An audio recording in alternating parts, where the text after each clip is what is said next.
Salam sejahtera, sapaan gembala hari ini bersama saya Pendeta Emeritus Andreas Gunawan Priyono dari GKI Beringin, Semarang. Saya akan mengetahkan sebuah tema kecerdasan Tuhan. Saudara-saudara, akhir-akhir ini kita banyak mendengar tentang kecerdasan buatan. Ternyata sampai hari ini belum ada kesepakatan definisi tunggal dari kecerdasan buatan itu. Ada perbedaan pendekatan, yaitu berpikir seperti manusia, berperilaku seperti manusia, ada lagi berpikir rasional, berperilaku rasional. Pokoknya belum ada satu definisi tunggal karena perbedaan mazhab itu. Kita tidak bisa membayangkan bagaimana jadinya jikalau kecerdasan buatan ini melampaui kecerdasan Tuhan. Ketika teknologi belum maju seperti sekarang ini, kita sudah mendapat gambaran tentang kecerdasan Tuhan yang luar biasa. Nah, tercatatlah di dalam Alkitab Yusuf yang dijual sebagai budak belian dan dibeli oleh Potifar, orang yang penting dari kerajaan Mesir. Yusuf dari seorang budak terus meningkat karena dia memiliki kecerdasan dari Tuhan yang luar biasa. Nah, untuk jelasnya saya akan baca Kejadian 39 ayat 1 sampai dengan 3 dilanjutkan ayat 5. Kejadian 39 ayat 1 sampai dengan 3, demikian bunyinya, adapun Yusuf telah dibawa ke Mesir dan Potifar seorang Mesir pegawai istana Firaun, kepala pengawal raja, membeli dia dari tangan orang Ismail yang telah membawa dia ke situ. Tetapi Tuhan menyertai Yusuf sehingga ia menjadi seorang yang selalu berhasil dalam pekerjaannya. Maka tinggallah ia di rumah tuannya orang Mesir itu. Setelah dilihat oleh tuannya bahwa Yusuf disertai Tuhan dan bahwa Tuhan membuat berhasil segala sesuatu yang dikerjakannya. Di ayat 5 ditulis demikian, Tuhan memberkati rumah orang Mesir itu karena Yusuf, sehingga berkat Tuhan ada atas segala miliknya, baik yang di rumah maupun yang di ladang. Saudara-saudara, firman Tuhan ini memberikan penjelasan kepada kita apa yang sebenarnya terjadi ketika orang memiliki kecerdasan Tuhan. Bagaimana menghadapi kemajuan zaman dengan adanya kecerdasan buatan. Nah, dengan adanya kecerdasan buatan, saudara, ini akan membuat warga dunia itu tercengang. Pasti akan ada perbedaan pandangan.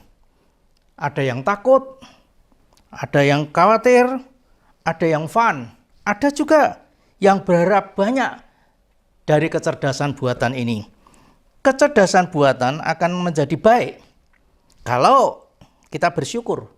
Ini anugerah Tuhan yang memampukan manusia menghadapi zamannya. Tetapi menjadi negatif jikalau melahirkan manusia-manusia yang sombong dan akhirnya melupakan Tuhan. Amsal 2 ayat 8 mengatakan, Tuhanlah yang memberikan hikmat, dari mulutnya keluar datang pengetahuan dan kepandaian. Mari kita belajar dari kisah Yusuf. Bagaimana Yusuf yang sederhana dari budak itu terus meningkat dan puncaknya dia menjadi raja di Mesir. Yang pertama, Tuhan memberi kecerdasan kepada setiap orang sesuai zamannya. Zaman Yusuf beda dengan zaman kita sekarang, saudara. Yang penting kita ingat bahwa kecerdasan dari Tuhan itu membuat manusia berubah dari yang biasa menjadi luar biasa. Yang kedua, kecerdasan buatan itu ada batasnya. Tidak mungkin kecerdasan buatan melampaui kecerdasan Tuhan. Buktinya, apakah manusia hari ini bisa menciptakan darah sintetis? Setahu saya, orang kalau membutuhkan transfusi donor darah pasti akan mencari darah segar. Itu pun juga ditanya golongannya apa. Jadi Tuhan memberikan kecerdasan buatan kepada manusia, tetapi semua ada batasnya. Kita tidak usah menakutkan apa yang akan terjadi dengan kecerdasan buatan, karena Tuhan akan melengkapi itu sesuai dengan zamannya. Yang terakhir, kecerdasan Tuhan itu mencerdaskan manusia untuk memuliakan Tuhan. Hanya mereka yang sadar bahwa sumber kecerdasan itu adalah Tuhan, maka orang itu akan bersyukur dan terkagum-kagum dengan karya Tuhan yang mau memakai manusia berdosa ini untuk melaksanakan kuasa dan kehendak-Nya. Dan dengan demikian kita yang diberi kecerdasan buatan oleh Tuhan itu hidup memuliakan Tuhan. Oleh sebab itu, muliakanlah Tuhan dengan kecerdasanmu, karena dari Tuhanlah datang kecerdasan ilahi. Amin. Mari kita berdoa. Tuhan, terima kasih Engkau memberkati renungan kami yang singkat ini, supaya kami dapat mengantisipasi apa yang bakal terjadi dengan kemajuan yang luar biasa di abad ini.